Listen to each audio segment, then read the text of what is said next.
35 more federal agents are coming to Albuquerque under a surge the White House is calling Operation Legend.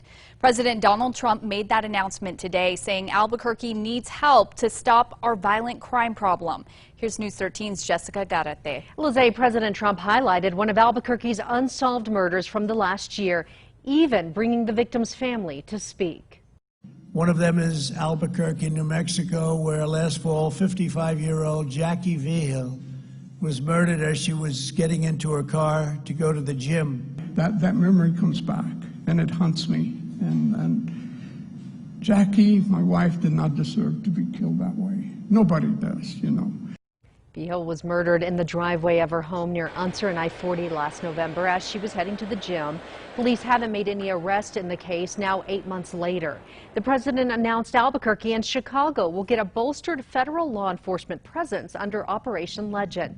The DOJ is committing an additional 35 federal agents from the FBI, ATF, DEA, and U.S. Marshal's Office to the effort.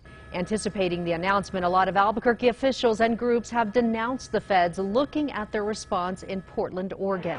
Federal agents there picked up protesters in unmarked cars and months of demonstrations in the response of death of George Floyd.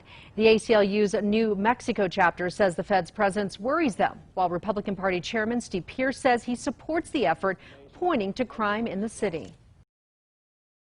It has not stopped. In fact, it's gotten worse. So New Mexico is not the same as Portland. It's much worse. My concern, and I think it's borne out by the Portland experience, is that these officers are really not being sent to protect public safety, but ultimately to engage with protesters.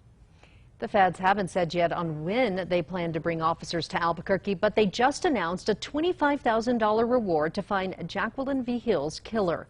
Attorney General William Barr said today a recent surge of 200 agents in Kansas City, Missouri has resulted in 200 arrests over the past 2 weeks. Lizzie?